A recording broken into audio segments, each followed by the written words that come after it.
خواستم یک قصه برای شما کنم. قصه درباره اکی فیضی خان گورسازکن از ناحیه یاوان و یک برادر گورخر ای قبادیان. مرحمت برادرها. навор сохта шудагии бо дастгирии сайти 1xbet дар инҷа коэффициентҳои зиёд ва бонусҳои гуногун меёбем ки силкаш дар комментария.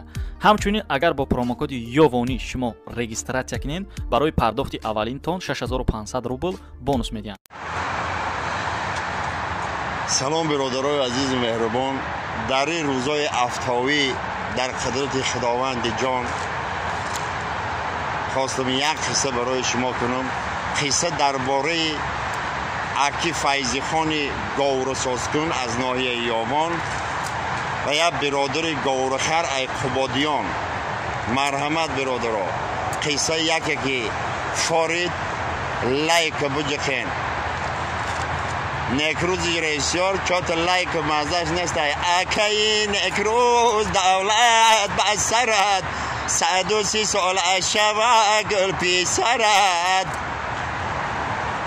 استای یاوانی میخواد سحر دری دروازش آن هم خیلی ترک پره با کاش که دروازه های یاوانی خیلی سمنتش بسیار باشه که کنده هاش مستحکم باشه.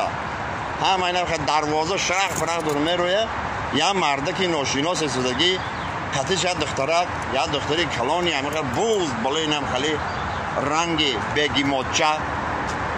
مرحمت که مرحمت داره یکم خدمت های هوا که گفته خدمت های ما قبادیان میشیم. همه یک خواهش خطی آمده می قدر رهی دور یک قدر رهی دور خطی این همه خواهش مونه همه که همه دختر یک خواهش داره. این مرحمت بدونه گفته خیلی داری دروازه ده چی مستین میگیره تکلیف میکنه شون خانه پیاله چای میخورن. گفته همه دختر چی می پگه شو میتیم شه پگه میبرن شه. همه یک خواهش داره. گفت پدر همه یک خواهش رو اجرا کن. گفته چی خواهش داره؟ گفته که پیش ای همه خیلی به شوهر برآمدن ما اوجه خانه دیگه کس میریم در حولی پدر اوجه رنگ چوجایی میشیم چوجای دوا.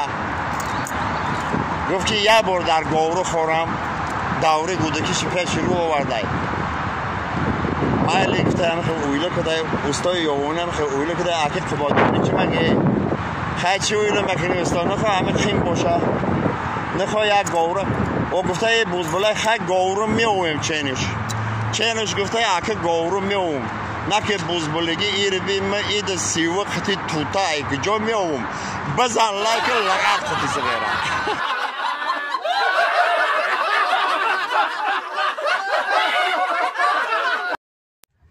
خیلی برای آمدگیتون هزار رحمت خوش آمدین. نوری دیده تاجیزت برادرای عزیز. با ما کجای میرم برای میگن اکی آوانی ابایی نمیخوانی اکی آوانی ابایی نمیخوانی. اما حافظ نیستم. ما مردم یاوان هم یک کسی برگیزنیم یک کسی بختی میره. خبر گاجه میاجه چطور گفتن حافظی گفتم من حافظ نیستم. چه اسباب بیاریم که میخونی؟ با گفتم ما حافظی کنیم ما دیگران اسباب در کار نیسته. مردم لیلین آباد که تریل که خطی خونده سن ما مردم یاوان قاشق خطی میخونیم. با یک ناله کدیم گفتم چه خیلی ناله کدن چه خیلی ناله کدن پرزن چه خیلی ناله گفتم خیلی قاشق گیریست دست ماده خیلی چی فرق داره؟ ابیزت لبا در همه من یمخ باشه قاشق خطی همه شد.